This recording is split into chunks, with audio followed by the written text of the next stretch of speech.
movies at last. Looks like it, Aunt Mattie. Huh. Bye, Dad. Hello, son. Well, daughter, how was the moving picture tonight? Lovely. Mice, that's what it was. Just a lot of mice. There wasn't anybody killed in the whole thing. No, well, then I'll stick to these. These don't talk. And that big cluck Norman Maine was in the picture tonight. Never does anything but kiss a lot of girls. Norman Maine is one of the best actors in pictures. You and your movies, that's all you think about. You shouldn't be allowed to go to them at all if you're asking me. Too bad I was so busy in the kitchen. I didn't hear anybody asking you. Hello, Granny. Hello, darling. But of course, no one ever listens to me. They do if they're within 10 miles of you. Gadding around picture shows. House all cluttered up with movie magazines. And the other day, I caught her talking to a horse with a Swedish accent. Now, sis, we're only young once, you know. Ah, Hollywood. You'd better be getting yourself a good husband and stop mooning about Hollywood. You know what she wants to do? She wants to go to Hollywood. I've known it all along. I've seen her making faces in the mirror and talking to herself. That's what comes of your movies. Why, what would you do if you did go to Hollywood? I'd be an actress. I would, I tell you. I've always known I could. Guys, wouldn't it be wonderful to have a movie star in the family? Oh, Miss Blodgett, may I have your autograph? You may not know it, Alec, but you're practically on your way to bed. Oh, Miss Blodgett, you're my favorite actress. Won't you tell me the secret of your success? Oh, let me alone. I asked her, what's come over you? I'll tell you what's come over her. She's just a silly little girl whose head has been turned by the movies. And the sooner she forgets the whole thing, the better off she'll be. Why will I be better off? What's wrong with wanting to get out and make something of myself? What do you do that's so much better? Just because you're satisfied to sit here all your life, you think you can laugh at me. Well, someday you won't laugh at me. I'm going out and have a real life. I'm going to be somebody. You know, if it was spring, I'd say give her a good dose of sulfur and molasses.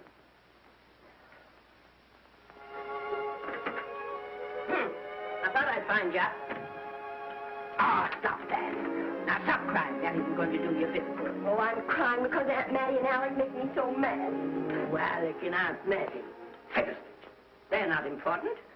You're the only one that counts. Esther, everyone in this world who has ever dreamed about better things has been laughed at. Don't you know that? Well, I suppose I do, but... But there's a difference between dreaming and doing.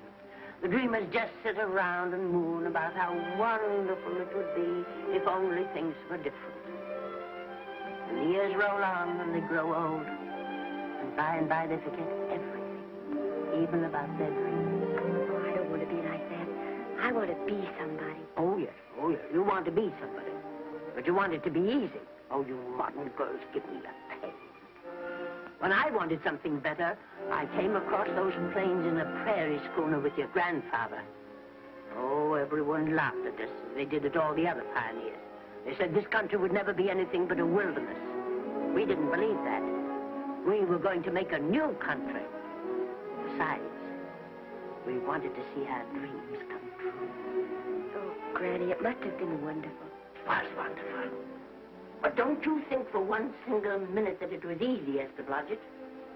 We burned in summer and we froze in winter. But we kept right on going and we didn't complain because we were doing what we wanted to do. Can you understand that? Yes, I can. Could you do it? Could you do it even if it broke your heart? Because remember, Esther, for every dream of yours you make come true, you'll pay the price in heartbreak. Oh, I know what I'm talking about. You may not believe it, but I was a young girl once. And a very pretty young girl. A lot prettier than you are. And I was in love with your grandfather. And when some Indian devil put a bullet through him, that is as if it had gone right straight through my heart, too.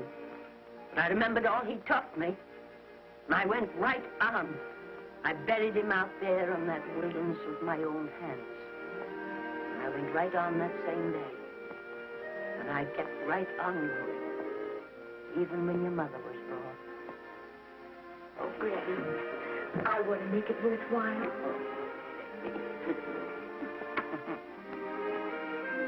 You know, Esther, there'll always be a wilderness to conquer. Maybe Hollywood's your wilderness now. From all I hear, it sounds like it. But if you've got one drop of my blood in your veins, you won't let Mattie or any of her kind break your heart. You'll go right out there and break it yourself. That's your right. Here. Oh, here. Stop that nonsense. Here. Take this and go to your Hollywood. Oh, I can't take your money. Well, why not? It's your savings. Well, I was only saving up for my funeral. Now I don't think I'm ever going to die. Oh, Granny, how can I ever thank you? By giving me your word of honor that you'll never tell a living soul where you got that money. I promise. Remember, if you do, I'll have you arrested for robbing me.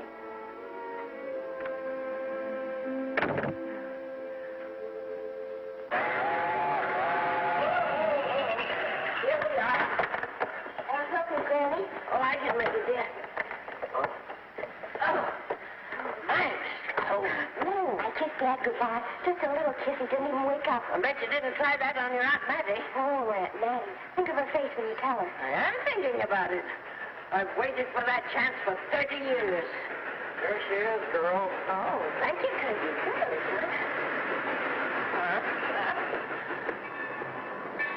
Well, come on. Here's your prairie schooner.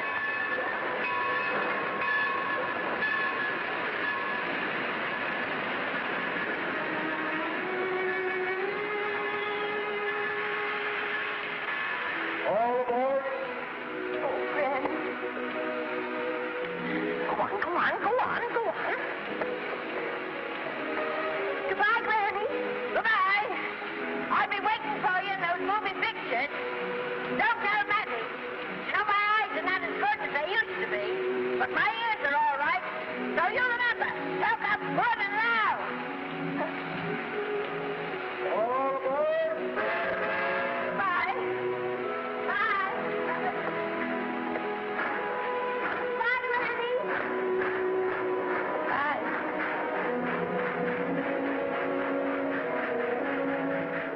You want to go home now? I don't want to, but I will.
Good afternoon. Day, week, or month? Well, it's a little hard to say. You see, I'm going into the movies. Well, you better take it for a week. It'll break your jump to Beverly Hills. Are all the studios really near here? All except Gaumont British. I suppose the best way to get a job is to go straight to the studios, isn't it? Mm-hmm. I haven't any illusions, you know. I'm perfectly willing to begin with a little bit of a part, or even as an extra. $6, please, in advance. Oh.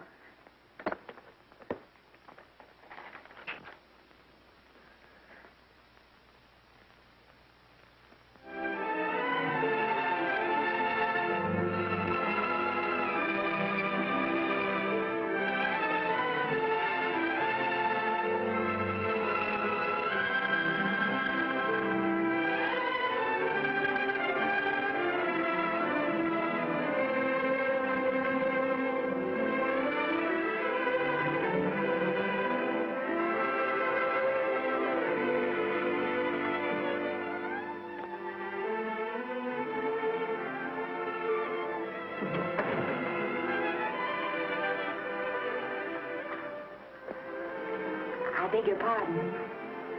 I'd like to register for extra work. How long have you been in Hollywood? Well, it's about a month now. We haven't put anyone on our books for over 2 years. Come here. I'd like to show you something.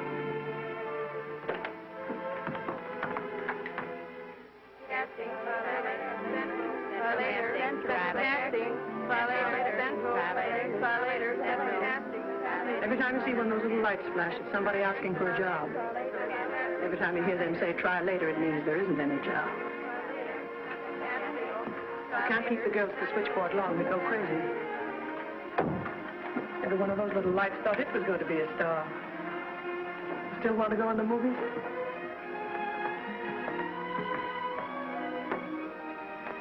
You know what your chances are? 1 in 100,000.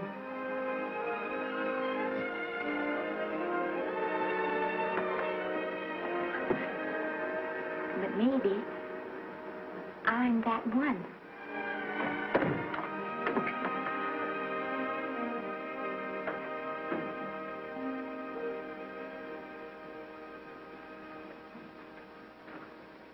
Any phone calls for me, Mr. Randall?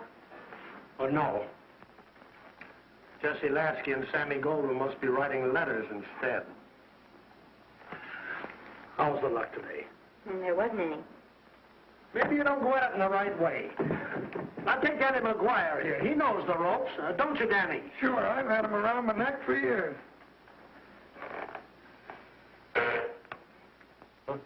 What? Oh, Miss Blodgett. Danny McGuire, our new tenant. How do you do? Mr. McGuire is a big director. Oh, are you really? Oh, could you possibly use me in a picture, Mr. McGuire? Of course, I haven't had much experience, but I don't think that really matters if you're willing. And Now I really listen, feel that... lady. In the first place, I'm not a director. I'm an assistant director. In the second place, if I had any jobs to give away, I'd confer one on myself. And in the third place, you should have stayed back home in the first place.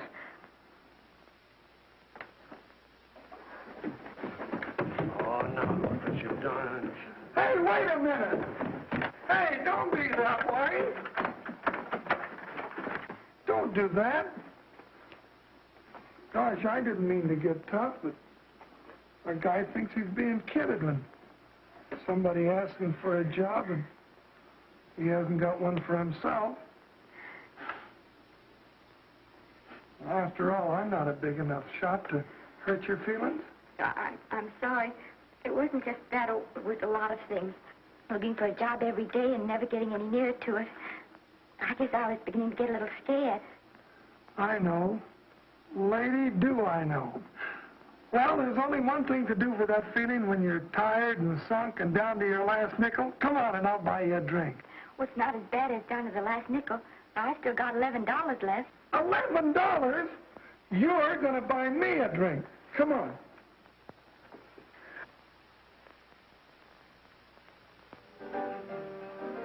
That's right, George. There's nothing like a little rum to take away that milk flavor.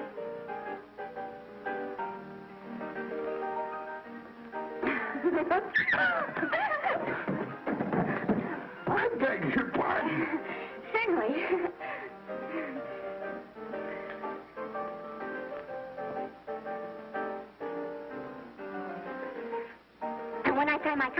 what I'm going to do is see that you direct every picture I'm in. That's my pal. Of course, I'm going to be perfectly nice about it, but I'll just insist. Now, that's the way to talk. Don't let them lick you. Oh, I should say they can't lick me. If they try anything like that, what? I just won't sigh. Now, that's right. What have you got to lose? Another one of these and we'll open our own studio.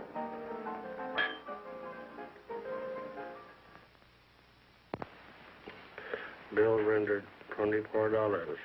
Past due. Remit without further delay. Me.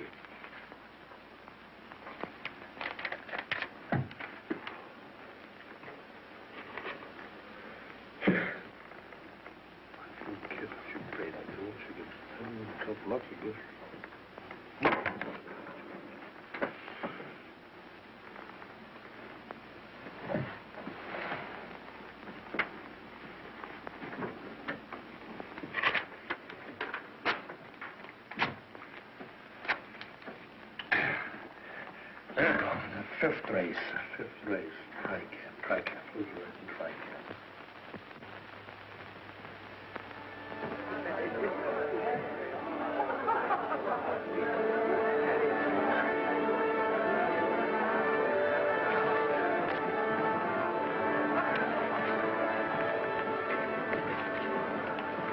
Hey, the program's going to be swell tonight. Now, you take this fella Beethoven. I'm a pushover for him. And Chopin, well, he's not so dusty either. But I kind of wish that once in a while they'd play something you could sort of go out whistling, you know, like Blood on the Saddle, Blood on. Well, there's a tune. Hey, why don't you throw your hat in the air or something, can't you? This is a celebration. My job starts tomorrow. I know it does, and I think it's swell, Danny. Gee, I wish you were in on it, too. But, oh, no, it would have to be a war picture. One of those big novelty numbers, a war picture without any beautiful women at the front. Oh, well, something will happen soon. Maybe. Why don't you go home, kid? Oh, Danny, I can't do that. I came here, and I've got to stay. Well, now, if it's on account of money, I can... Thank you. You've given me enough already. Anyhow, this is no time to be worrying. This is a party. Look at all the people. Everybody in the world. Oh. That's Norman Maine.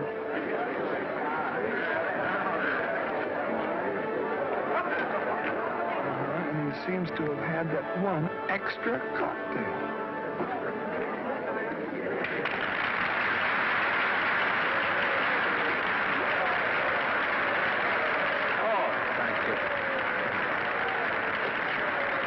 Sit down, you dope. That's the orchestra leader.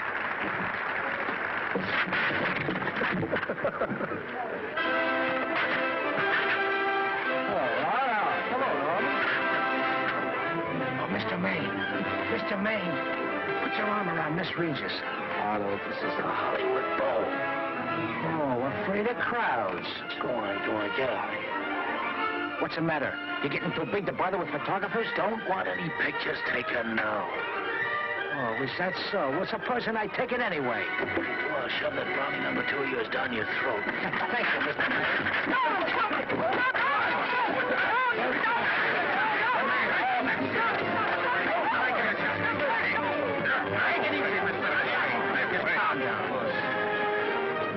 Normie, come back and sit down. Everybody's laughing at you.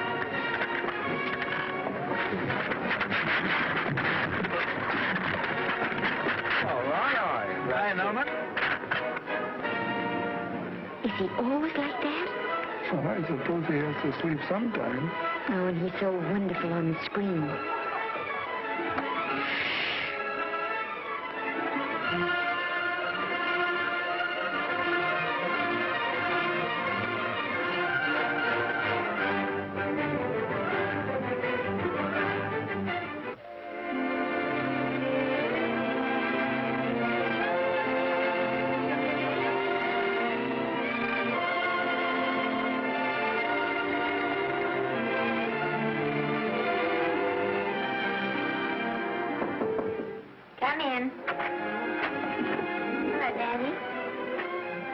the matter? Well, believe it or not, I got a job for you. Daddy, that's wonderful. When do I go to the studio? Well, you don't exactly go to the studio. Oh, it's on location. Well, it's not exactly on location. But of course, I have any makeup. Will you tell me what to get and sort of help me put it on? Well, you don't exactly need any makeup. You see, it's not really a picture job. It's being a waitress. Oh. Well, it's kind of a picture job if you look at it right. You said it was a waitress. Well, it's waitressing for Casey Burke, the big director over at our studio. He's giving a party tonight to kind of celebrate on account of finishing the picture, and he wanted me to get him an extra waitress, and it's $5. And I thought of you right away, Esther. That was awfully sweet of you, Daddy. Well, there's going to be a lot of big people at Burke's house tonight, and I'll bet you there's any number of big directors, and if you're there, maybe they'll notice you. I could make them notice me. Sure you could, Esther. It's your chance. My chance. All right, Daddy, I'll do it. Oh, but I can't. I haven't got the right things to wear. Oh, yeah. Now, you don't think the wardrobe department's right next to my office for nothing, do you? A perfect fit.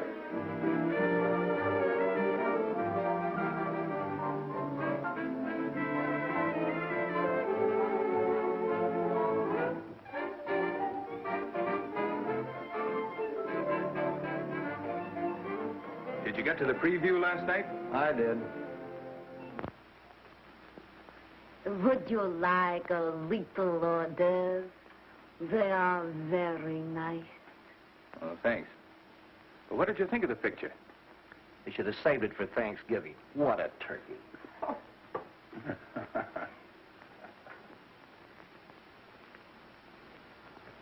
Will you have some hors d'oeuvre? You do like hors d'oeuvre, don't you? I don't think there's anything so enjoyable as hors d'oeuvre before supper, and these are rarely delightful.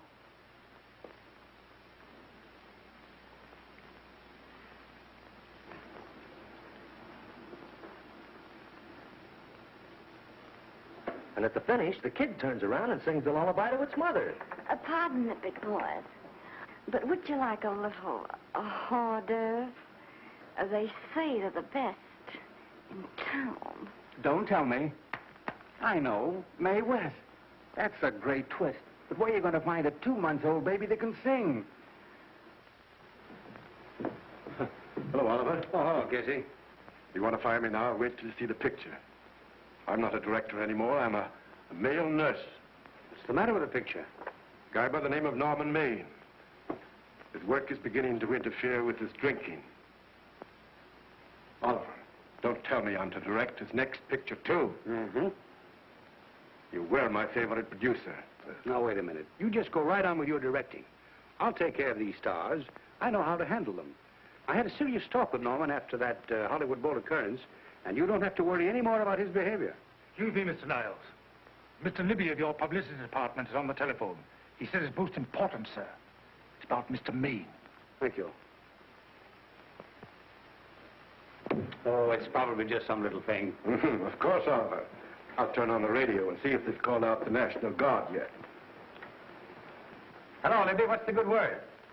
Mr. Norman Maine, America's Prince Charming, was apprehended driving an ambulance down Wilshire Boulevard with a siren going full blast. He explained he was a tree surgeon on a maternity case. Well, will it be in the papers? No, it won't be in the papers. But that's a nice, expensive hobby of yours, keeping Mr. Maine's informal entertainments out of the public press. Oh, that's fine work, Libby. Try and see that no one gets to Norman. He's probably home sleeping it off. Oliver. Why can't you forget those dopes at the studio for one night? Business, business all the time. I don't know what's going to become of you. Norman, why didn't you call for me? Oh, by darling, why didn't I call for you? In case you've forgotten, I was supposed to come here with you. Oh, that's all right. I got here without any trouble. The only reason I don't slap your face. Yes, darling, I know. Hello, John. Oh, hello, man. What's the matter with Oliver? He looks as if he'd had bad news. Hello, Mary. What's the matter, old boy? Maybe I'm wrong. I guess I've been drinking too much lately. Oh, you have to cut it down. It's bad stuff. Scotch and soda.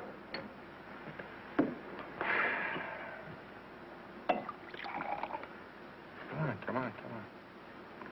The word, you know, is pronounced when. Bad dialogue, Oliver. I'd rather not watch this. You know best. Soda. Thank you. Oh. Go ahead and say it. I've got it coming to me. Don't make it tougher on me, Norman. I don't want to stand here and preach, but take a look at my side of it. I'm trying to make pictures with you. I know. Costs are going up, and the grosses are going down. No, it isn't that. I've made lots of money with you, and I can afford to take a loss. But I hate to see you going the way of so many others. Why don't you get Lloyd's to insure you against me? You can't get insurance against a man forgetting who he is. You're a great star, Norman, but there's nobody so big that he can afford to have people refuse to work with him. Who doesn't want to work with me? You... Quiet. Listen, I know plenty of people who do. Yes, and so do I. But your real friends can't stand seeing you start to fall apart. What do you mean by that? The first signs are always the same. Not being able to remember your lines. Cameraman struggling to cover your hangovers. And all because you have to have a good time. Every day and every night. Listen, I've warned you for a long time. Okay, Oliver, you're a swell guy. You won't lose any money on me. I'll promise you that. I'll be ready for the curtains when the time comes. When it does, here's my epitaph. And now I think I'll, have a little drink. Scotch and soda.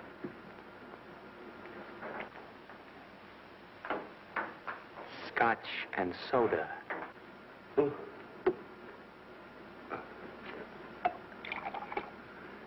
Come on.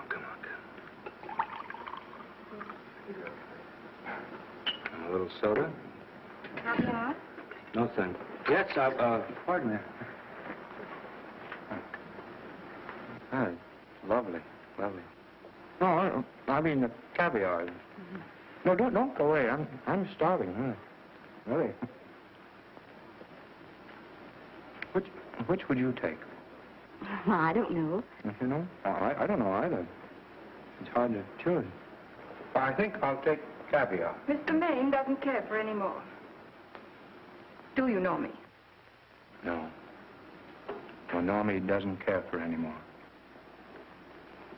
I think I shall get very drunk indeed.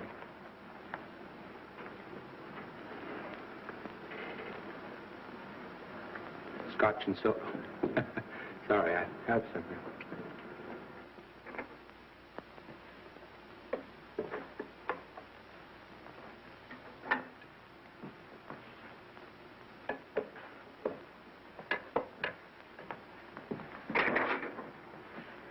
Oh.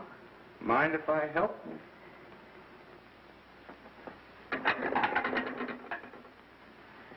Won't they miss you? Oh, no. They'll just look under the table, and when they see I'm not there, they'll forget the whole matter. Hey, what's your name? Esther Blodgett. My name's Maine. I know. You do? Ah. What's so funny? I was just thinking about all your fans and how surprised they'd be to see you here helping me put plates away. Oh, they don't know my finer side. They'd be pretty envious of me, meeting you this way in person. Oh, you do? Well, tell me, are you disappointed? Yes. Now you've done it. Oh, never mind that. That makes the room look lived in. Tell me, why are you disappointed? I was sitting behind you at the Hollywood Bowl the night you didn't want to be photographed. Yeah. I'm told I crept into many a heart that night. Oh, I can never explain this. You know, you have very pretty hair. You better get out of here. And a sensitive mouth. And a charming little... Precisely why are you here instead of with the rest of the guests? I'm just trying to be helpful. I see. Are you sure there's no other attraction? Well, it might be that my old mania for putting plates away is coming back on me. It's rather odd. I always know where I can find you if there's a pretty girl around. It's not only odd, it's embarrassing. You're being deliberately insulting, Norman. I put up with this for long enough. Dear, don't lose your temper. Remember, we must try to keep the voice low. I know you'll excuse us if we go on with our work.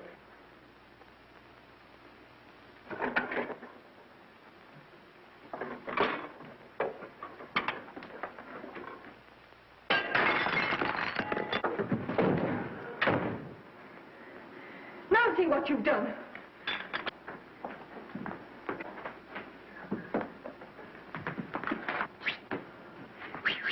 Come here. Help me up. Are you hurt? No more than usual. Come on, the wolves are on us. We got to get out of here. Oh, I can't. The dishes aren't finished. Oh, yes, they are.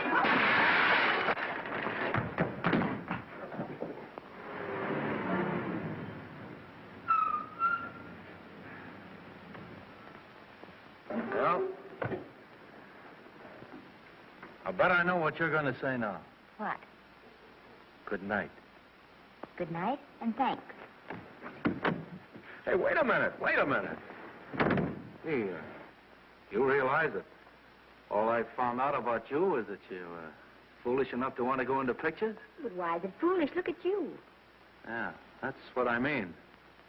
No, I'd rather like to go into this matter a little more thoroughly. Oh, that's awfully nice of you.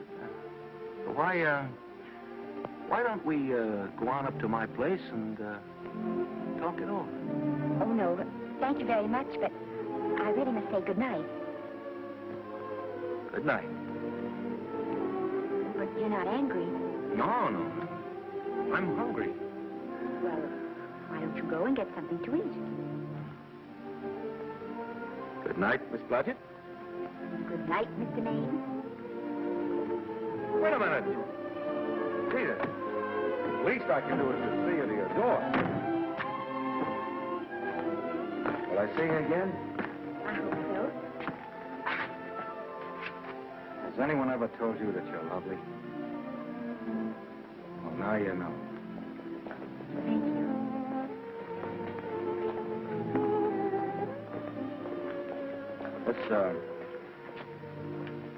It's hard to say, but I want to say it anyway. You know, on the screen, I'm a, you know, in private life, I'm a, you know. But whatever I do, I still respect lovely things. And you're lovely. You understand? Yes, I think I do. And it isn't that bump on the head that's doing this. Well, I'm glad.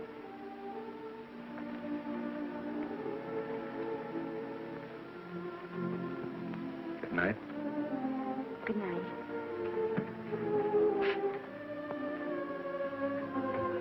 Hey! You mind if I take just one more look?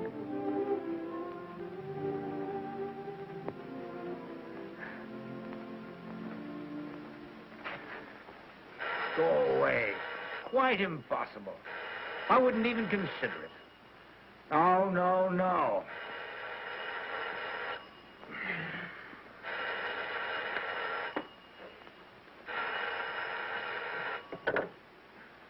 Hello? Who is it? Who? Norman? What have you done now? You're not in jail, are you? Oh. Yes, I see. Oh, it's that again. I see. She's beautiful. Yeah, I know. You want me to give her a screen test? Yeah, certainly. She's got wonderful possibilities. Oh, you know she's got something.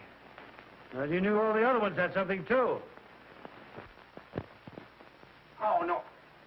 I tell you, Oliver, she's got that sincerity and honestness and sincerity and honestness that makes great actresses. Oliver, I am so sure of this girl that I want to take the test with her myself. Listen, Oliver, you've worked hard. You're entitled to a break. You get...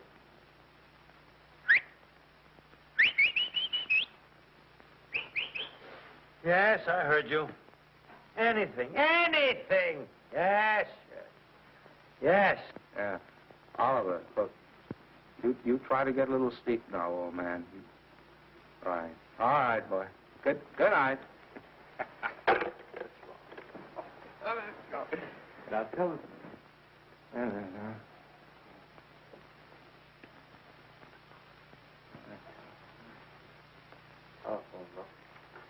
Telephone book. What is it? Telephone. Hey, Olive, telephone book.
Telephone.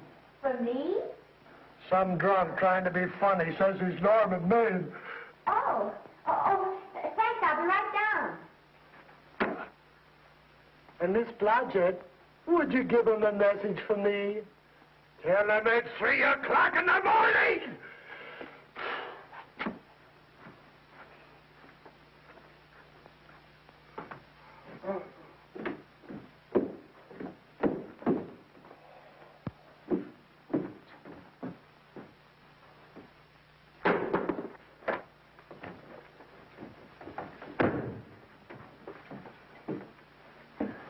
Hello? What? Oh.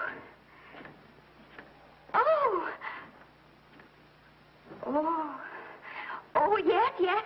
I'll be there. Oh, thank you.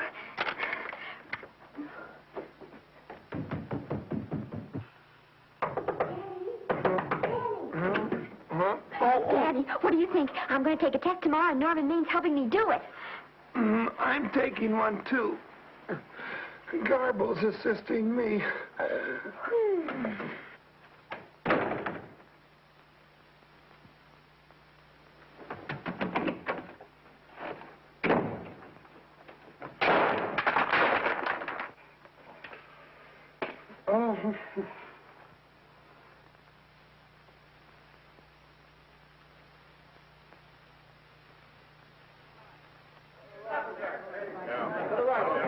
Move that gobo in.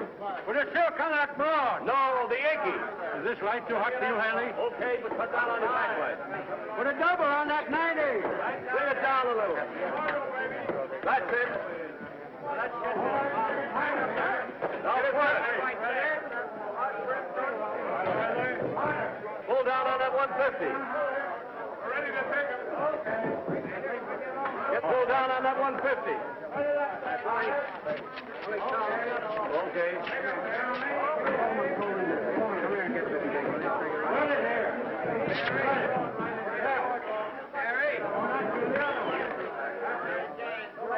Bring me an apple box. Listen, gentlemen, please, if you don't mind. This is just a test. Ready, Mr. Burke? All ready, Mr. Burke. Ready, Mr. Burke. Ready now, Mr. Burke. All ready, Mr. Burke.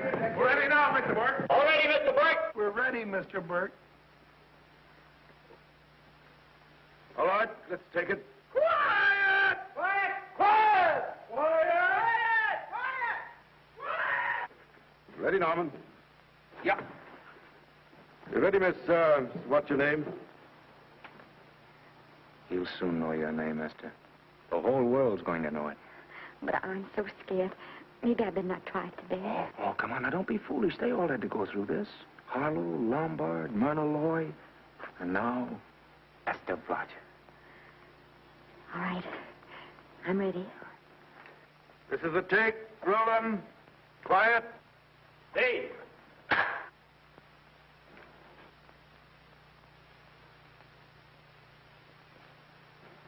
I may as well tell you that my whole organization thinks I've gone a little nuts to sign you. Well, maybe they're right. I've been nuts before. You see, all the experts seem to think that your type is a little mild for present-day taste. But I rather believe that tastes change, like eyebrows. And I think that also, like eyebrows, tastes are going back to the natural. You look like a nice girl. I think I'm going to like you. That's not important. I think the public will like you. That is important. Oh, yes. I see what you mean. I mean, I know it is. Well, I don't think it's going to be easy. Nothing you really want is ever given away free. You have to pay for it. And usually with your heart. Someone else told me that once. But you still have to work it out for yourself. Oh, well, all this is just a long way of saying, I'm glad you're with us and good luck to you. And now I'm going to turn you over to our demon press agent, Libby. Don't let him frighten you. He has a heart of gold, only harder. And for the love of Pete, learn to close your mouth and keep it closed, even in your love scenes.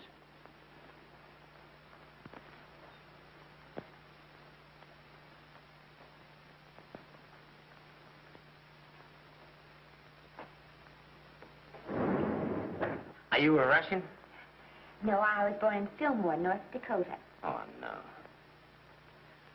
First saw light of day in a mountain cabin, a trapper's hut, high up in the Rockies. Go on. Well, I always wanted to be an actress.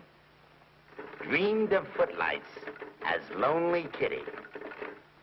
Are you sure there's no Russian in your family? Positive. That's a shame. Well, what does your father do? He's a farmer.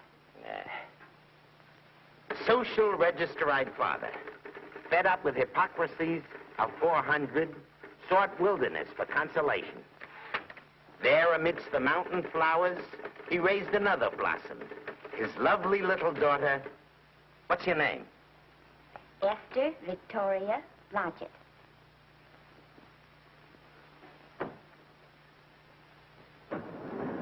Greatly appreciating your attention in this matter, very truly. Do you know what her name is? Esther Victoria Blodgett. Hey, we'll have to do something about that right away. Esther Victoria Blodgett. Well, that Blodgett's definitely out. Let's see, Esther Victoria, Vicky. How about Vicky? Oh, I think that's terribly cute. Let's see, Vicky. Vicky what? Vicky, pronounced Vicky. See, Esther, Bester, Sester, Dester, Fester. Oh, that's very pretty. Jester, Hester, Dester, Lester. Vicky Lester. Oh, I like that. Say it. Vicky Lester. Say it again. Vicky Lester. Say it again. Vicky Lester. Say it. Vicky Lester. Say Vicky Lester. Vicky Lester. Vicky Lester. Vicky Lester. Vicky Lester. Flash. Oliver Nile Studio discovers new starlet, a Cinderella of the Rockies. Her name is Vicky Lester. Those who have peeked tell me she couldn't be more divoon. The face of an angel and such natural talents. Her voice is a symphony. Her very walk, they tell me, is enough to drive men mad. Not that way. Get the lead out of your feet. Lift them up.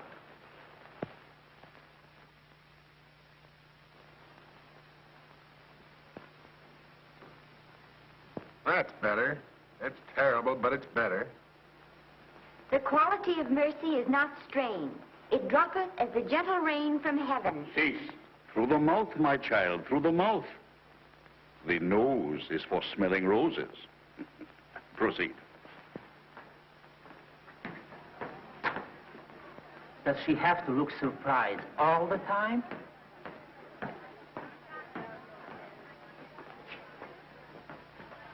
Anyway, it's just a rough sketch. Pretty small mouth, eh? Oh, well. Give her that Crawford smear.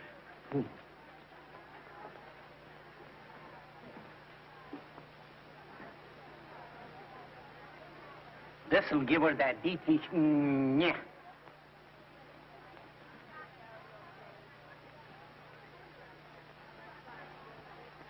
We're on the wrong track. She still looks surprised.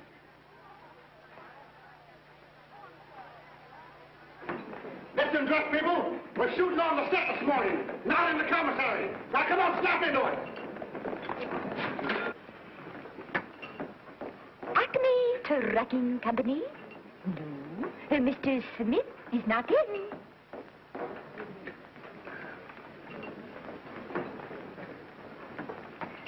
Acme Trucking Company.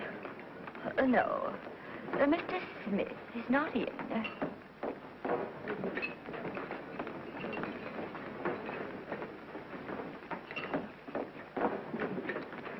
Good morning. What can I bring you, Mr. Maine? That just shows how long you've been here. Mabel, bless you. How soon are you and I going to be married, huh? I don't know. You'll have to ask my mother.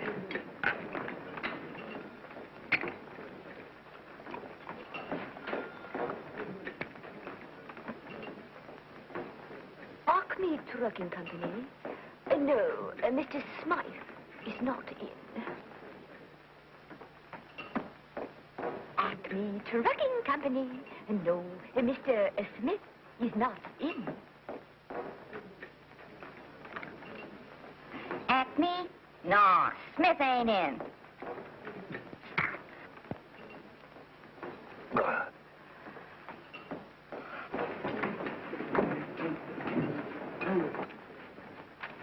Acme Trucking Company? I'd like to speak to Mr. Smith, please. Mr. Smith is not... Oh, Norman. What's all this between you and Smith? I've got a part. It's only one line, but it's in the picture. Well, it's ambition that made you break that date with me last night. Well, I had to be here so early this morning, and So did I. I had to stay up all night to make it. you've started your picture, haven't you? No, we're still in the testing stage. You can't seem to get the right girl for the lead. Gee, you'd think with all the girls there are that... Yeah, I know, but this one's got to be different. She's got to be little and cute and sweet and intelligent. It'll blow me down. What? Will close my tired old eyes. Well, what is it? Hold everything. Come on. Come on.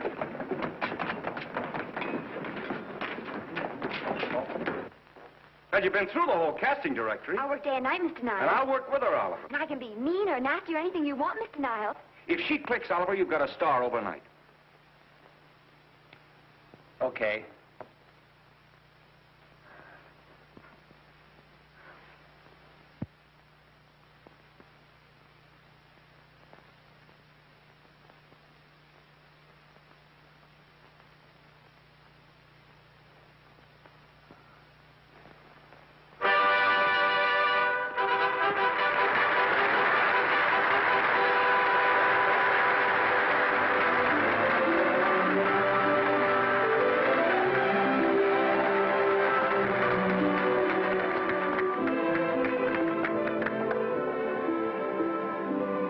Wait till you hear them at the end of the picture.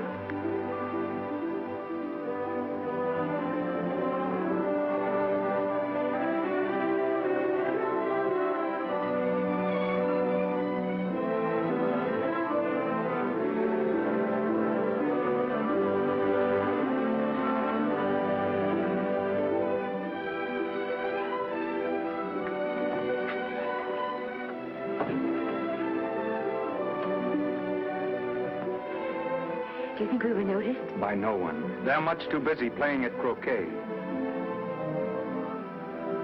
I've loved you all my life. But we only met 2 days ago. That's when my life began.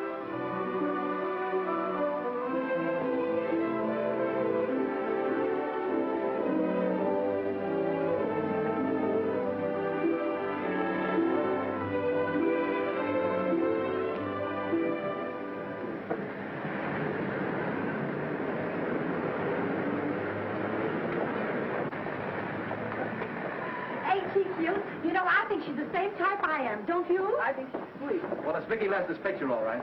I think she was much better than he was. These producers are so horribly down. They won't know how good she is. Well, maybe it's because she's a good girl. No, Maine's not so bad, but it's Vicki Lester they'll go to see. Isn't she, darling? I think she's the most precious little thing I've ever seen. The knockout, Libby. You might mention that when you write your review. That Lester kid's a gold mine. Didn't you like Norman Maine? Was he in it? Libby, I'm afraid we have another hit. It's in the bag, neatly tied up with beautiful pink ribbons. Say, where are Norman and Vicki? I don't know. I thought you had them. I wish they'd come. We're having a party at the Trocadero. Isn't it thrilling running away from people? Norman, it's so exciting, So new. A star is born. Come on, run.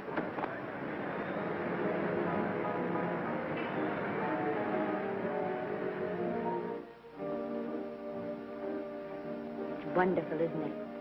Crazy quilt. Oh. It's a carpet that's spread for you. All yours from now on, you know. Come, Esther. You're a success. You'll have everything in the world you want. I hope it'll make you happy. Hasn't it you? Then there was one thing I never had. Lots of times I told myself I'd found it, but I always knew I was lying.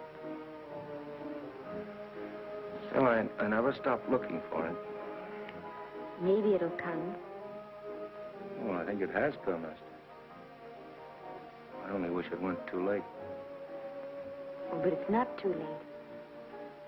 Oh, you can't throw away your life the way I've thrown away mine and have anything left that's good enough.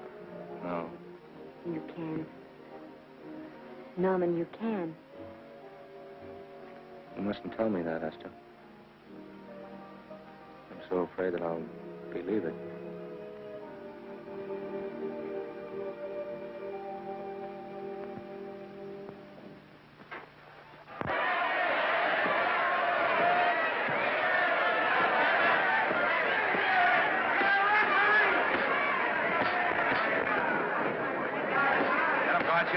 Shoot your right. Swell, isn't it? Lovely. Watch Gotcha again. Can't you hear me, Gotcha? Shoot your right!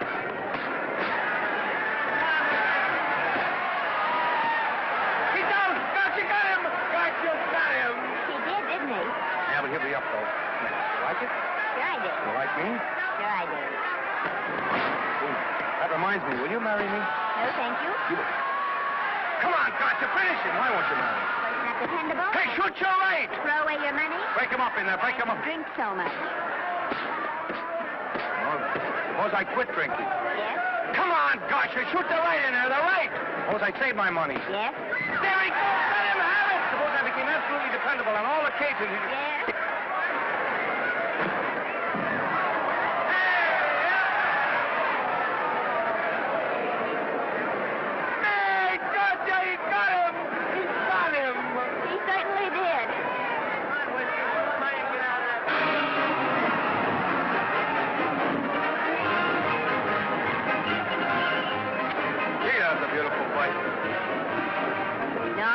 What, dear?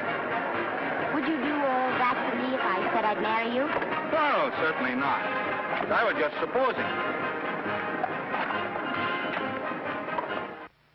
We're going to be married. Guess I didn't read that line right. I'll try it again. We are going to be married. Both of us. Yeah, to each other. What do you think of that? Well, when? Where? Well, we thought we'd elope in the conventional manner. What's the matter? It's trying to decide whether it's good for the studio. Is it? It is. And bless you, my children. When's it going to happen? Oh, we thought we'd just sneak out sometime. We're not telling anyone but you. Listen to this. The screen's ideal romance blossomed into breathtaking reality today when Vicki Lester and Norman Maine, America's dream lovers, slipped quietly through the portals of holy matrimony. How does it sound? Horrible. But you see, we're going to elope. Sure you are. It'll be the biggest elopement this town ever saw. We'll get a tie-up with the Army, have you escorted all the way down to Yuma by 20 of their new bombing planes. Is he going with us? Don't you think we can work this thing out better alone? No sense in bothering the happy couple with all the details. I'll see to it that you get a carbon copy of the whole layout. I can hardly wait. I'm sorry, we didn't realize that we were in the way. While you're settling the details, you don't mind if I take this woman out and buy her a ring, do you? Sure, go ahead. We want everything legal.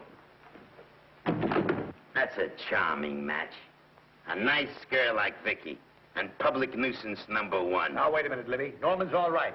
And if you'll pardon my pointing, Vicky's business is her own. It doesn't require any comments. I wasn't making any comments. I just said it was a rotten shame. So go ahead and plan the elopement. Oh, that elopement stuff is out. You can't get any scope in that. We're going to have a wedding. Where'll we have it? Customary place, I believe, is a church. Nah, it's been done. This has got to be something big. The beach. I can visualize it. The bridesmaids in bathing suits. 20,000 Santa Monica school children spelling out the word love. It's a novelty, but is it big enough? Why not the City Hall? A police escort of every motorcycle cup in town. Sirens screaming, confetti pouring out of buildings like the Lindbergh reception in New York, only on a big scale. What's the matter? Isn't it big enough?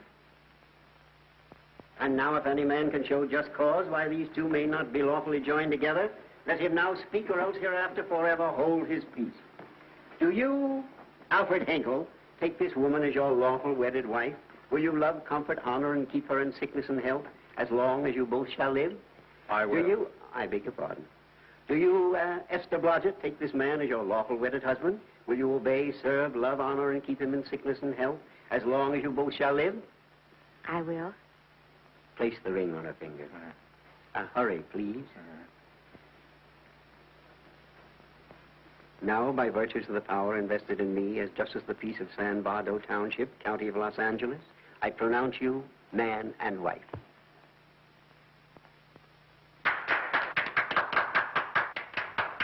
Quiet! And now I must exercise my prerogative of office. I hope you'll be very happy, Mrs. Hinkle. Thank you. Thank you, sir. Oh, Thank Danny. you very much. Now, if you'll please sign the license. Oh, yeah. You know, Mrs. Hinkle, I can't help but believe I've seen you somewhere before. Oh, really? Well, I believe this is the first time I've ever been in San Bardo. You know, your face is familiar, too, Really? Mr. Hinkle. There you I are, wa- sir. Thank you very much. Oh, Here's your thank you, receipt. sir. Thank you. Goodbye. Goodbye. See you again. Yes, goodbye. No, I don't. Somebody else. See. No. Yeah, I think you got by with it. But it was close. That JP was just beginning to remember where he'd seen it. Well, anyway, we got away from Libby. Hello, Toots. If you will be kind enough to glance between my shoulder blades, Mr. and Mrs. Henkel, you will find there a knife buried to the hilt. On the handle are your initials. Lovely to have seen you, Libby. Hold it, wait. Hold it, Danny.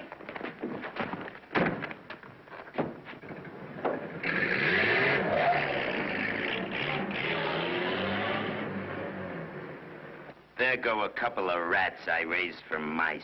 Well, they got a right to get married, haven't they? I haven't got any right to double-cross the public, and I haven't done it yet. Hey!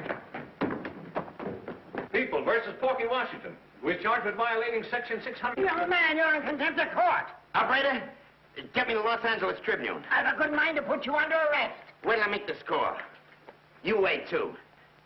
Tribune, give me the city desk. Johnny, this is Matt Libby. I got a flash for you. Norman Maine and Vicky Lester were married at 2:30 this afternoon. Vicky Lester? Court recess.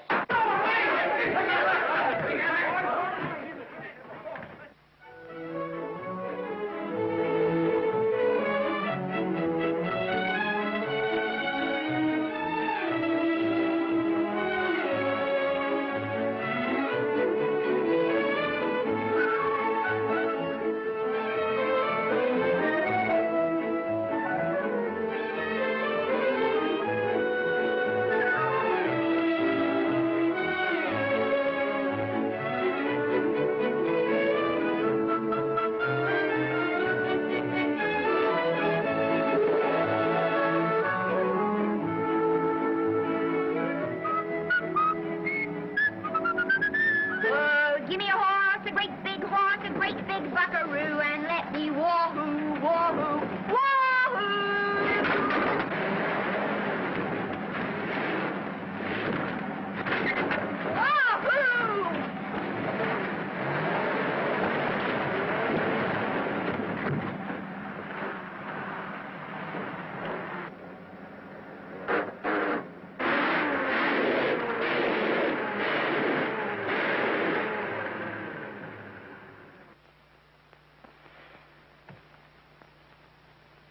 Wahoo. Wahoo. I don't want to sound immodest, but I think I've stripped a gear.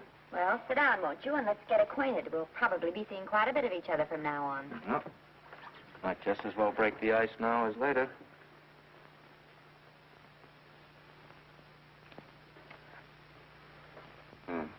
Now we're old friends. Hey, have I got time for a shower before dinner? Plenty, if you can find a shower. I never can remember where that thing is. Does it pull out or slide under? Here, I think I can find it. Nope, it's the linen closet. Here it is. Nice work. Oh, half the time those things are just luck. I'll see if I can disinfect this steak.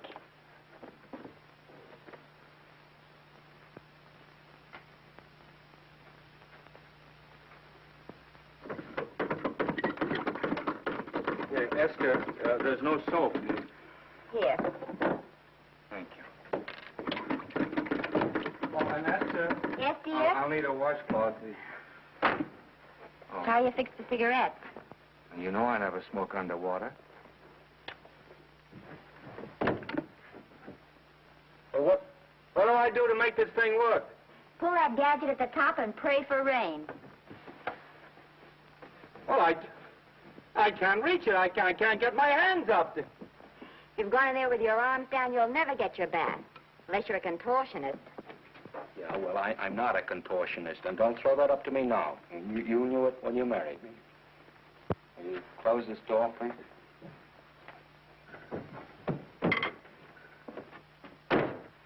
Thank you.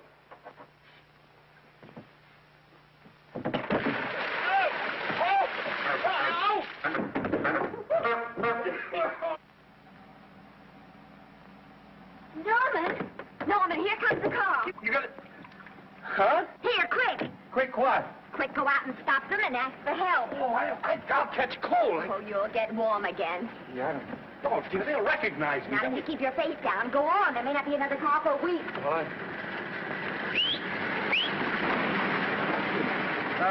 Howdy, partner. Howdy. Stuck? Yeah, how'd you guess it? Can you get us some help? Well, I reckon not. You know, it's a long way to town. We're pretty busy down at the place. Well, I got to get out of here. I've got my wife with me. Don't she like the country? No, and we're short of food. There's a lot of game in them woods. You know, well, my wife can't shoot. Well, you're sure up against it. Sorry I can't do anything for you. Well, wait, listen, I'll be frank with you. I'm Norman Maine. Who? Norman Maine. Well, my name is Judd Baker. Glad to have met you. Well, so long. Hey, wait a minute. Listen, you don't... So you're Norman Maine.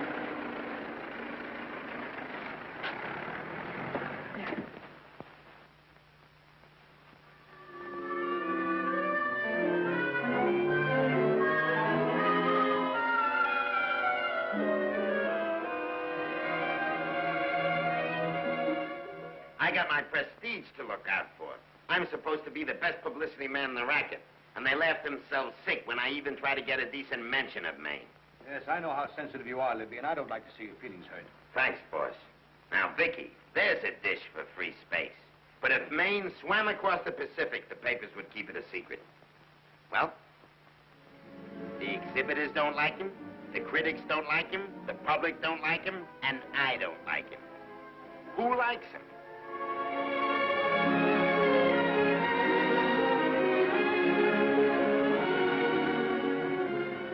Oh, but, darling, this is almost too much of a surprise. And there I was in my touching innocence, thinking we were going to live at the beach house. Oh, we'll still keep the place at Malibu. But this is special. This is our castle. It used to be in the air, you know? We'll never use any ugly words like contracts and pictures and careers. When we come in those gates, we'll check the studio outside. Come on, I got another little surprise for you.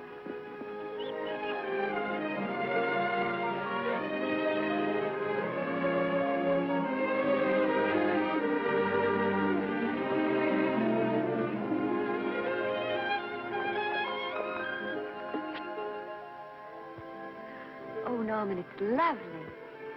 So are you lovely. The whole world's lovely. Hey, hold it!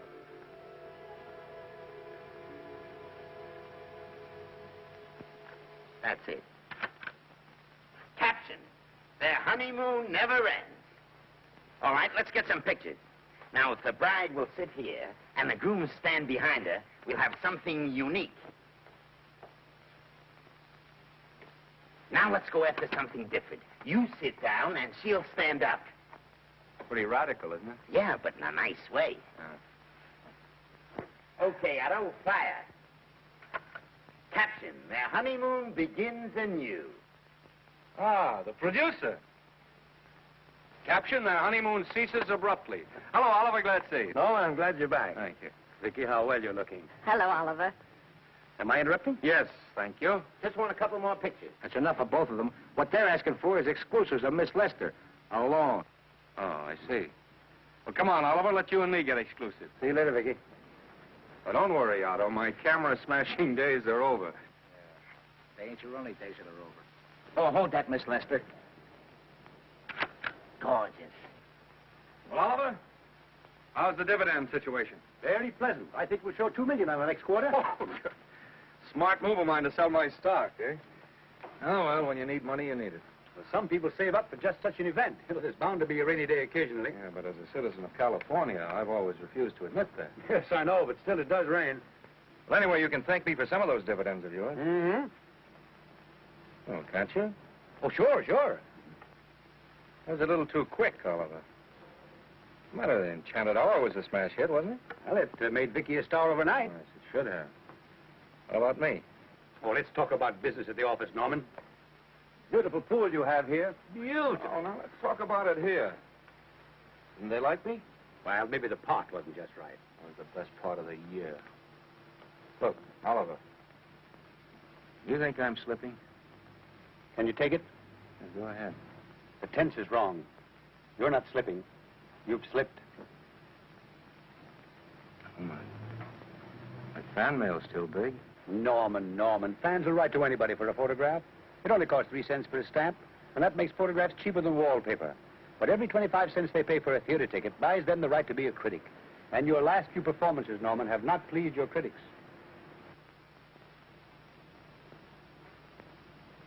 You remember I told you I'd be ready for the curtains when the time came? Here it is. Let's call off the contract, no hard feelings. We're not quitting, either of us. There's no explaining these things. We've all seen how the public turns. Maybe we can turn them back. I've got a swell script lined up for you. About Esther. You think that I'm going to get in her way? Well, as a matter of fact, as it happens, there's no part in this story for her. I'd more or less planned to star her in a picture of her own, with that young Pemberton opposite her. He's coming along nicely. Good for young Pemberton. All right, Oliver. We'll make a try at it. Let's hope it's not too late.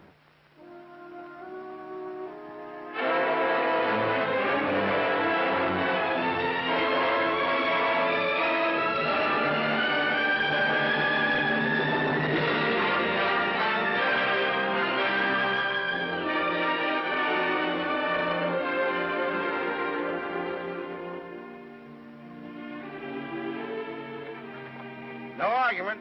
I'll buy those. Huh. The screen's most finished actor. I'll say he's finished. He keeps them away in droves.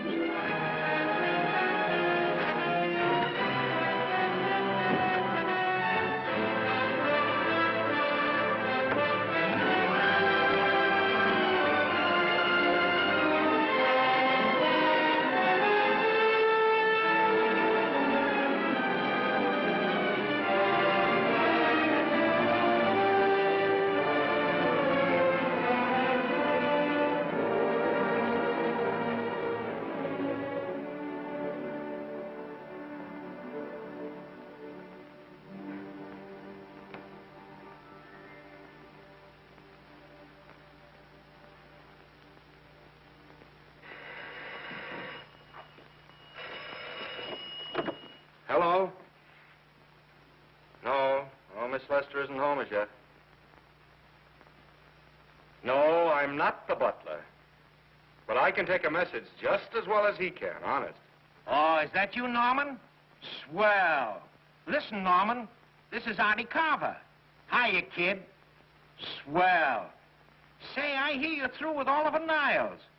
Is that on the level? Please, Artie, I'm not news anymore. Forget it. Say, what kind of a settlement did you make on your contract? Give me a figure so I can do a story on it.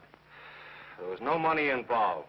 We just called it quits. Okay, I'll fill in my own figure.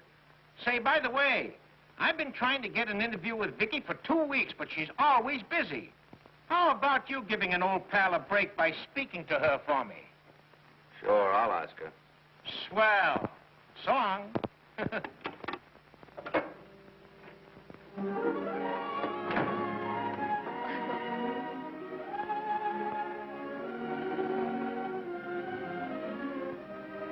I didn't mean to be late, darling, but Casey wanted... All right. You're here now. What's new today? Nothing. Haven't been out of the house. Let's go somewhere tonight. No. You're tired. We'll stay in. I'm not tired, really. Oh, yes, you are. You've got a hard day ahead of you. Anyway, I see so little of you, I'd like to have you to myself. Oh, but it's the servants' night out. We haven't any... Yes, we have. I fixed a little snack with my own lily white hands. I'm learning to cook in my spare time. Then I think I'll marry you. I get it. You want to make an honest cook of me. Comes in on wheels in this joint.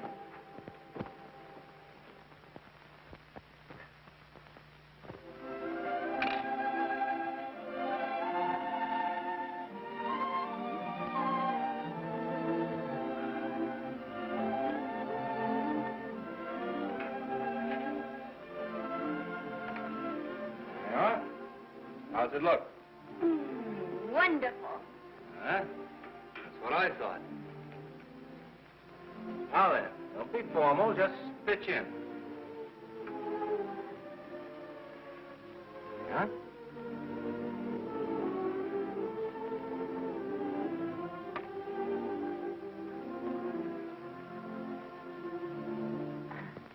I'm afraid my mouth's not quite big enough. I'll measure it next time and make them to size. A little hard to lift, too. In fact, I think I'll take those measurements right now.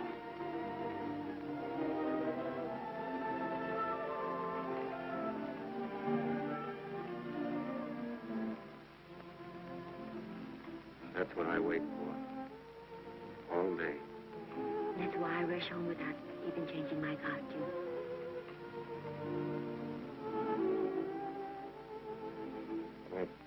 We're forgetting that we're hungry. Would you like a sandwich? Thank you. I still have a little work on this one.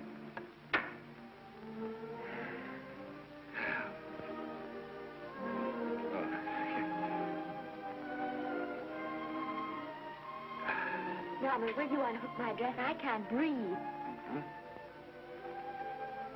You know, all the time I thought it was the kiss that made you breathless.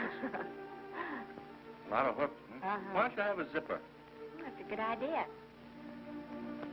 You better? Yes.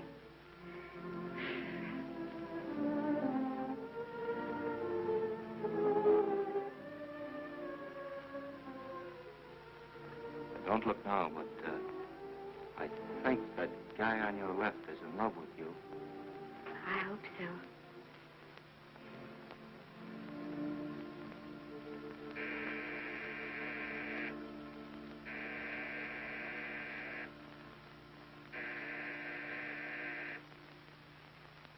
The doorbell. Is it? Maybe they'll go away. Oh, I never do at a time like this. Come here. Just a minute, yeah. I'll be right back.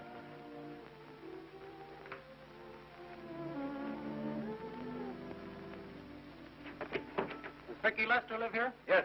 I got a package for her. I'll sign for it. Who are you? I'm her husband. Oh, sure. I'm right here, Mr. Lester.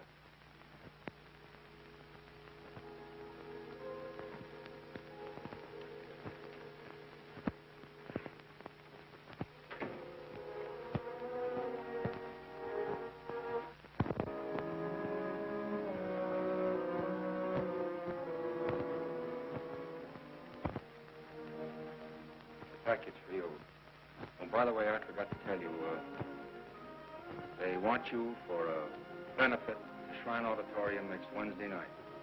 I told them I'd ask you. And, Oh, darling, I don't want to hear about that now. Well, you better wait till I finish before I forget them all. The Academy dinner secretary phoned. She wants to know if you want a table reserved for you. Oh, yes, Artie Carver called and asked if I'd use my influence with you to get him an interview. I told him I'd try. That was all, I think. Oh, Norman, let's don't talk about those things now. We're forgetting the wonderful food you prepared. Oh, I'm not very hungry now. I think I'll fix me a little drink. But no.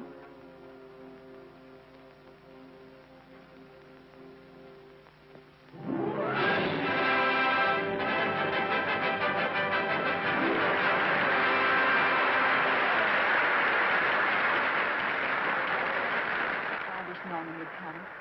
Stop worrying. And think how nice that statuette's going to look on your mantelpiece. Do you suppose anything's happened to him? But of course not. He's just been held up in traffic. You think about that statuette. And now we arrive at the climax of the annual dinner of the Academy of Motion Picture Arts and Sciences, the highest award within our power to bestow. We have already applauded with our hearts as well as our hands, while awards are being given those gentlemen who during the past year have rendered distinguished service to the motion picture industry. We now pay honor to the ladies, or rather to one lady. We offer to her the Academy Award for the finest performance of the past year. She has already had the world's acclaim, but this is the tribute of her fellow workers, the men and women of this industry.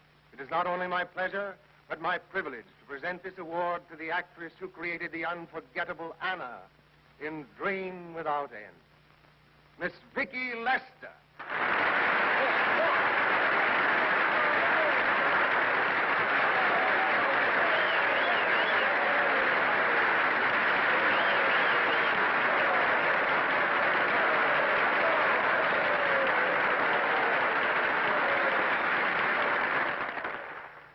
What more can we say, Miss Lester?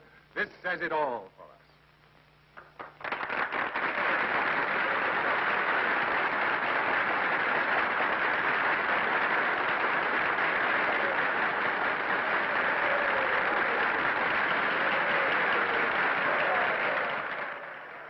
Ladies and gentlemen, when something like this happens to you, and you try to tell how you feel about it, you find that out of all the words in the world, there are only two that really mean anything.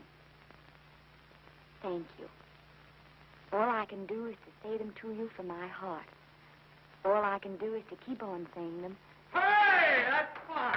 All the thing. That's a very pretty speech, my dear. Very pretty. You said the right thing. I want to be the very first one to congratulate you on that valuable little piece of bric-a-brac.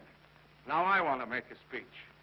Gentlemen of the Academy and fellow suckers, I got one of those once for a best performance. They don't mean a thing. People get them every year. What I want's a special award, something nobody else can get.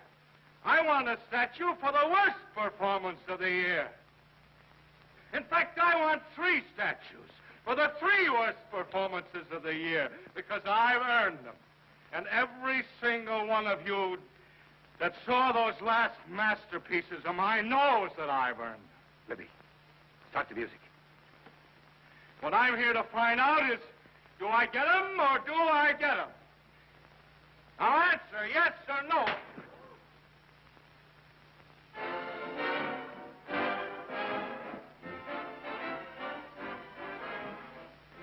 Norman, darling, let's go and sit down.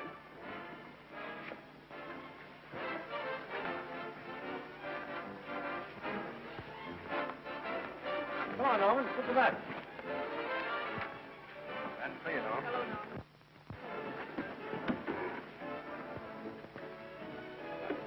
Well, Norman, how are you? Hi, Oliver. My dear, do let me congratulate you. You must be terribly proud and happy tonight. Thank you.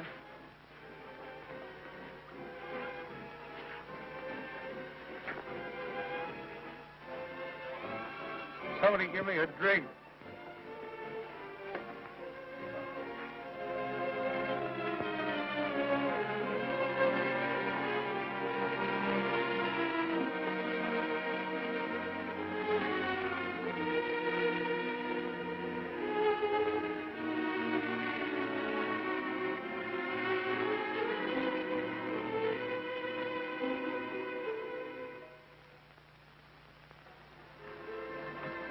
Oliver, it's nice of you to come to my dressing room. Vicky, how are you? I've missed you. Everyone's missed you. Have a nice trip. Well, a 3-month tour of the theater circuit scarcely comes under the head of pleasure. But the way they're screaming for your pictures all over the country. Miss Lester, if I may talk shop, you are a knockout. Thank you. It's good to hear that. You've been crying. A little. How's Norman?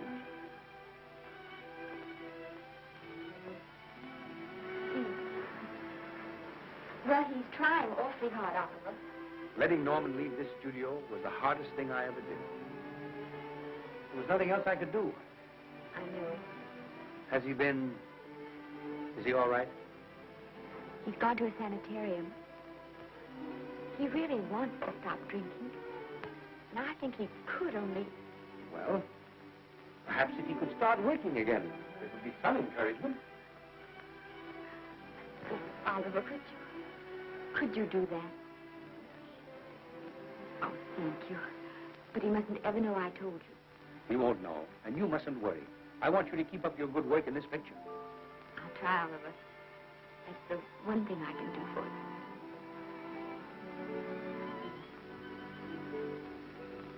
you. If you'll just sit here, Mr. Niles, I'll have Mr. Maine brought down. Thank you.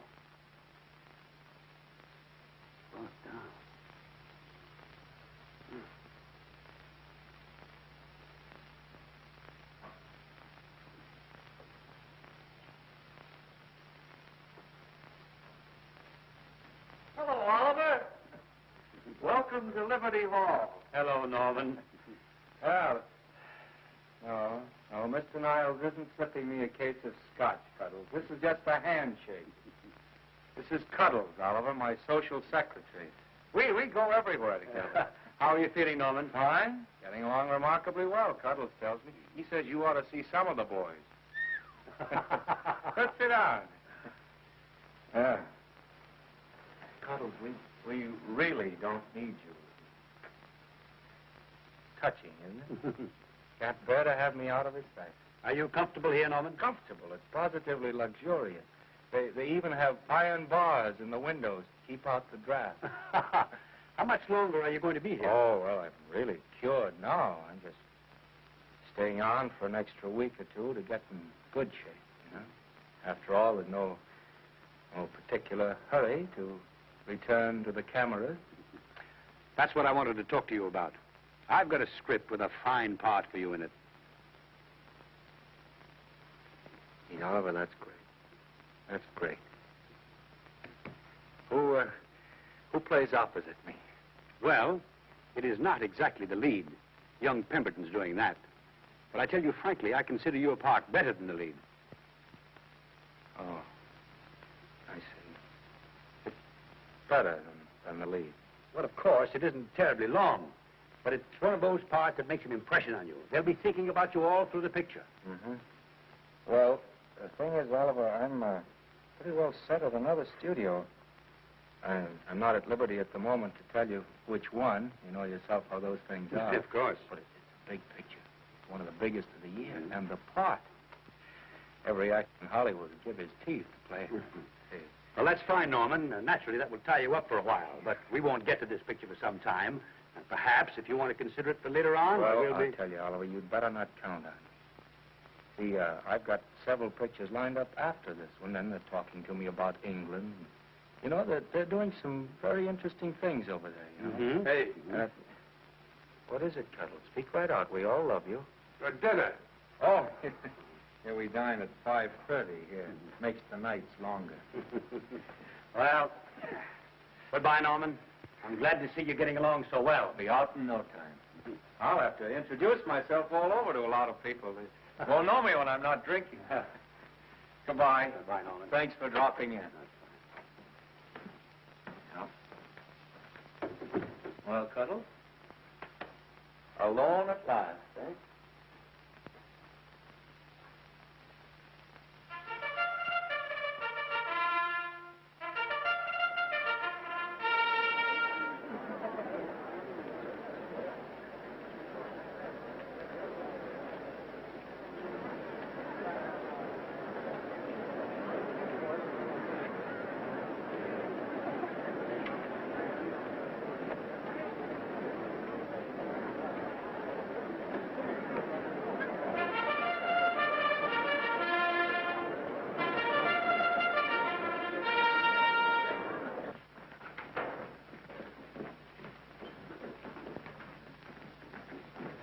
Bert?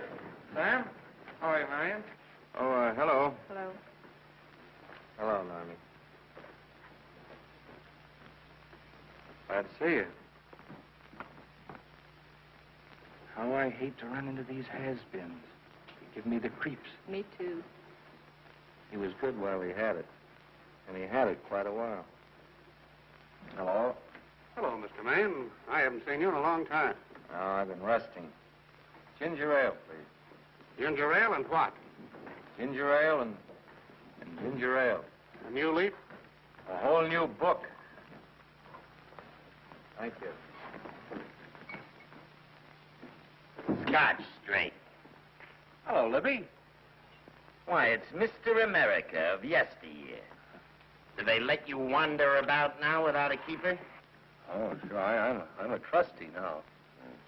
Didn't expect to find you at Santa Anita. What do they do with the actors while you're away? Oh, they cut them into slices and fry them with eggs.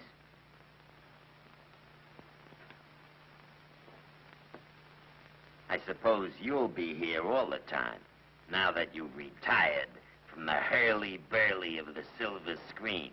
Well, we're living down in Malibu now, and pretty lonesome with Esther away working all day. Well, I wouldn't squawk about that if I were you. It's nice to have somebody in the family making a living. Oh, wait a minute, Louie. I don't want to forget that we're friends. Friends, my eye. Say, listen, I got you out of jams because I had to. It was my job, not because I was your friend. I don't like you, and I never have liked you.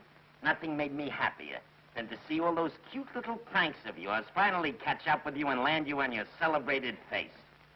Pretty work, Libby. Always wait till they're down, then kick them. I don't feel sorry for you.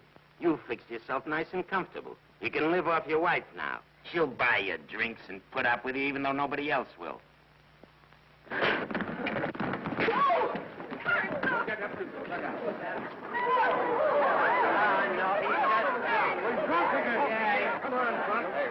a minute. Come on outside for you, wife. I'm Norman Maine. Oh, that's not my fault. Oh, don't bother to toss him out.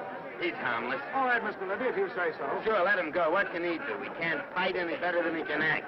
Norman Maine. Oh, he's drunk again. Why, he's been drunk for years.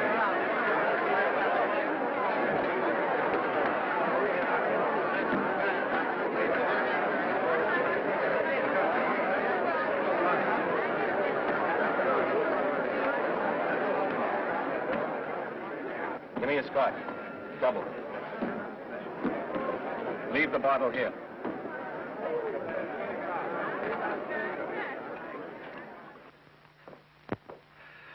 Vicky, you'll be ill. Why don't you try to get a little sleep? But he's been gone 4 days. 4 days and not a word.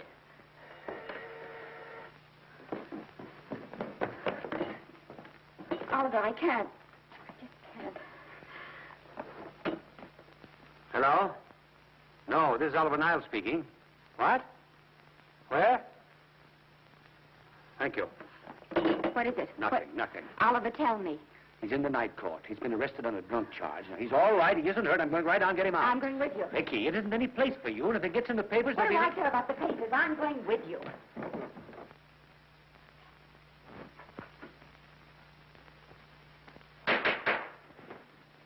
Division 30, Municipal Court, County Los Angeles, now in session. The Honorable Judge J. Parrish presiding. Be seated, please. Was you able to do anything? Judge wouldn't even see me. Ready, Your Honor.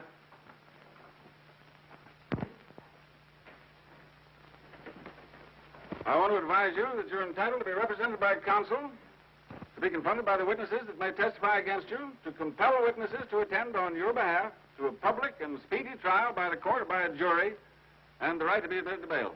Call the first five. Gregory, Hale, Haynes, Rodriguez, Johnson. Come on, boys, get over. Go ahead. Move along. William Gregory. Plain drunk, picked up at 5th in town. Asleep in the gutter. 14 similar offenses in the past 6 months. Still at it, Gregory. How do you plead?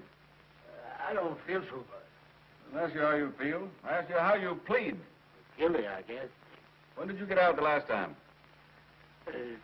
Just before Christmas. Well, I'm sorry you'll have to miss New Year's. You'll be out in time for Washington's birthday, 60 days. Milton Rails. Plain drunk, picked up on Brooklyn Avenue, given treatment at receiving hospital, then removed to jail. How old are you, Rails? 17, sir. Did you take a good look at those men in the cell with you last night? Yes, sir. And have you taken a good look at yourself this morning? No, sir. Well, I suggest that you do. $5 or 2 days. Sentence suspended. Oh, Judge. Alfred Henkel, more commonly known as Norman Maine. Drunk and disorderly. Cracked car into tree at Sunset and Coronado. Evidently been drinking for days. Resisted arrest and injured one of the arresting officers. How do you plead? Guilty. You're Norman Maine, the actor, aren't you?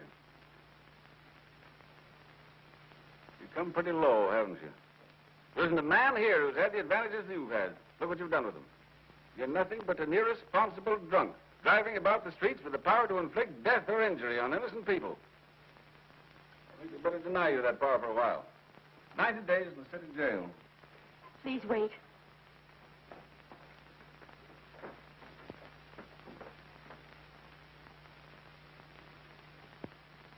I'm his wife. Yes, I recognize you, Miss Lester.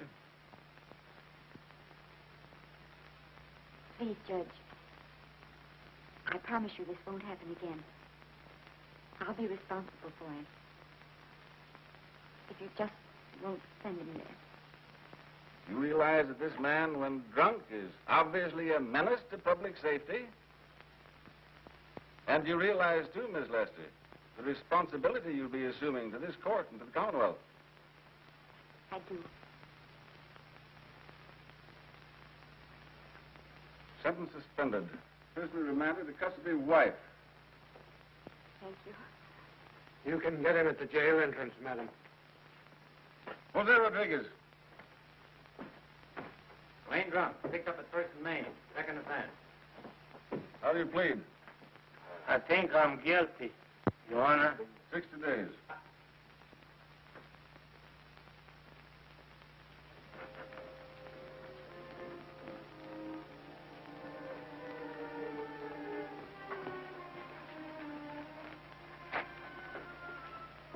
Yeah, I'm so tired. Hold it, Mr. Maine. Protect him.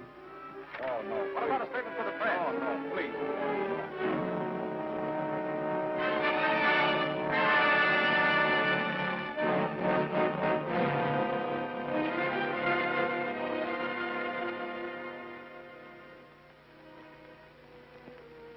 He's still asleep. He's been asleep nearly all day. It's the best thing for him. Awful to see this happen to someone you love. And know in your heart that it can't get any better. I only know that all I can do now is stay with him and try to help him. So will I. And between us, we'll take care of him. You're very fond of him, aren't you, Oliver? I'm very fond of both. Then I know you'll understand what I have to tell you. And after what happened last night, I think you already know what it is. I can't do any more pictures. I'm going away for good with Norman. You can't do that, Vicky. You're at the very peak of your success. And you've worked so hard to achieve it. That's what's been ruined. And I've thought it all out. Maybe if I hadn't been away from him so much, last night and what went before, it wouldn't have happened. I know it's too late to think about that now, but it may not be too late to go away with him and start over somewhere. It's your life you're giving up, Vicky. So I can try to give Norman back his. Can you honestly tell me I'm wrong to do it? No, Vicky.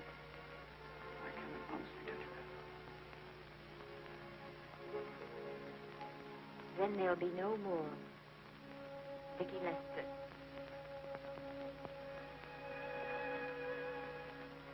Mom, what is it all about?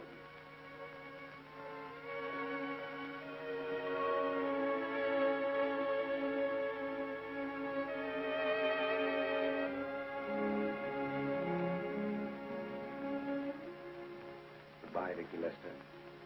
You were a grand girl. Good luck, Mrs. Norman Maine.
Darling, Mrs. Maine coming in to apologize again. Oh, I'm sorry, dear, but it isn't you. What other troubles have you got? None.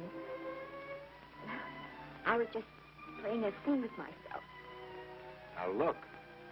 I'm just coming out of the jitters, and you're just going into them. This is a swell household. Isn't it? I'll tell you what we'll do. I'll promise to brace up if you'll go on the wagon. I guess I have been drinking too much. You know what I'm going to do? I'm going to be an athlete. You mean with great big muscles and everything? Well, roughly speaking. Going to join the YMCA? It costs too much. And I'm going wading up in our front yard. No. Sure. Would you like me to go with you? Sure, if you'd like to. No, Miss, I don't think I will. It might spoil this beautiful, natural wave. Yeah, I guess that's right. But, darling, look, could you have a hot toddy, some hot soup for me when I come back? Some hot soup? And I'll make some of those nice sandwiches. No, Miss, do you have to?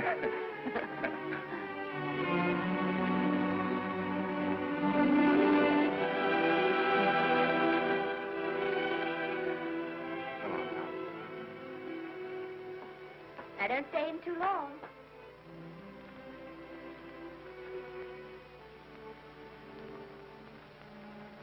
Hey! Mind if I take just one more look?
first drink of water he had in 20 years. And then he had to get it by accident. Pardon. How do you wire congratulations to the Pacific Ocean?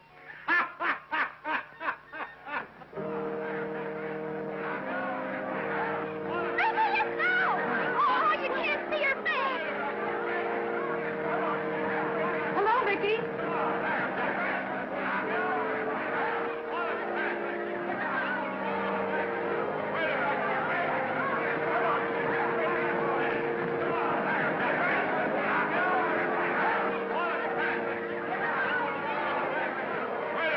Can't you? Come on, Vicky, let's see your face. Vicky, will you sign my book for me? Write Mrs. Norman Maine. Don't you care, Vicky. You get over it. Stand back, can't you? Don't you cry, dearie. He wasn't so much.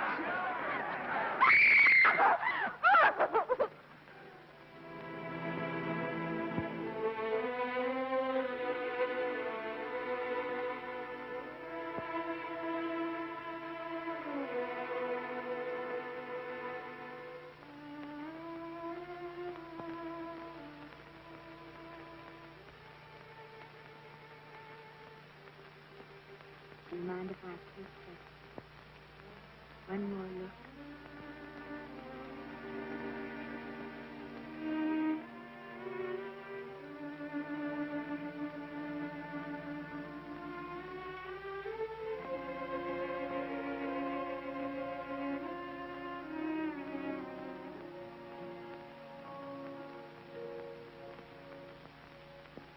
Here are the paychecks for the servants, Graves. You'll find a very nice bonus in each one. Miss Lester asked me to thank you for your kindness and service. If there's anything I can do for the little lady, I should be glad to do it. She would appreciate your attending to the closing of the Beverly Hills house. Put down those trunks. Put it down, I say.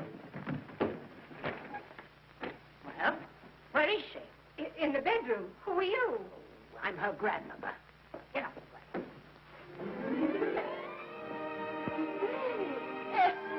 Granny, darling.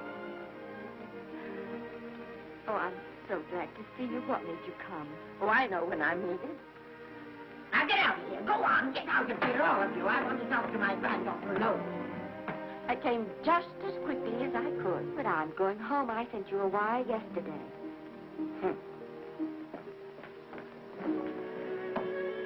Sit down. Is it true that you're going to quit the movies? I never want to hear them again. What are you running away from, little girl? I'm not running away. It's just that I can't go on. My heart isn't in it anymore. Once I told you if you get what you want, you have to give your heart in exchange. And you said you were willing. You remember? I remember. It seems to me that you got more than you bargained for. More fame, more success, even more personal happiness. Maybe more unhappiness. But you did make a bargain. And now you're whining over it. I don't think I'd feel so very proud of myself if I were you, Esther. I'm not, Granny. My mind's made up. Oh, and I'm sorry I gave you the money to come out here. You just wasted. Oh, but Granny, I was proud of you, Esther. I was proud to be the grandmother of Vicky Lester. It gave me something to live for. Now, have it ended. I know. Oh, I want to be strong, but I can't go on. You must. Tragedy is a test of courage. If you can meet it bravely, it will leave you bigger than it found you. If not, then you'll have to live all your life with a coward. Because no matter where you may run, you can never run away from yourself. I never knew Norman Maine. He wrote me a very sweet letter when you were married. He said you told him how much I meant to you. And I know just how much you must have meant to him. You know, Esther, I can't believe that wherever he is, he can be very happy, knowing that his death broke the spirit of the little girl he praised me so highly for raising. And And I can't believe that he can be very proud, knowing that all his great love did for you was to make you a quitter. The car is ready, Miss Lester. We'll have to go now to make the train.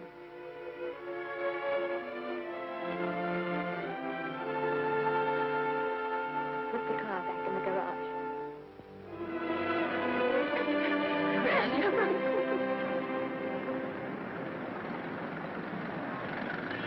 The entire picture industry has come to the Chinese Theater for this opening tonight.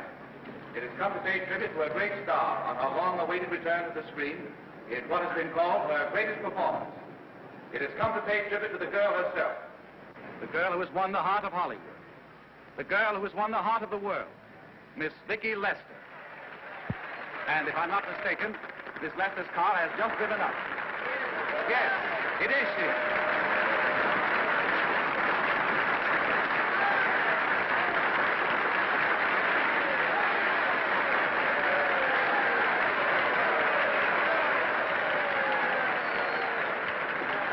I hope this doesn't scare you too much. I scare very slowly, young man. 6 o'clock, folks, please.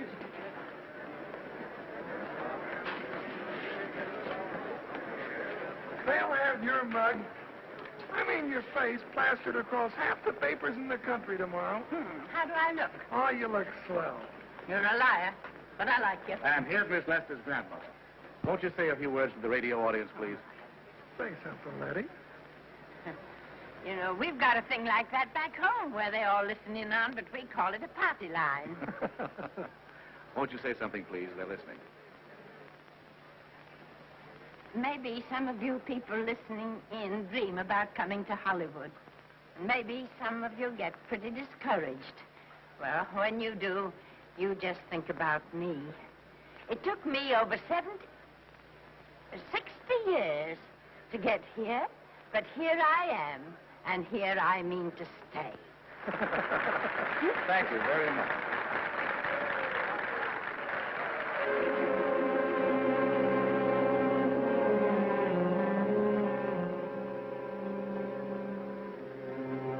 Miss Lester.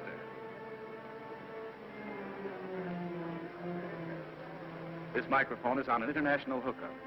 Throughout the world, your fans are hoping that you'll say a few words to them.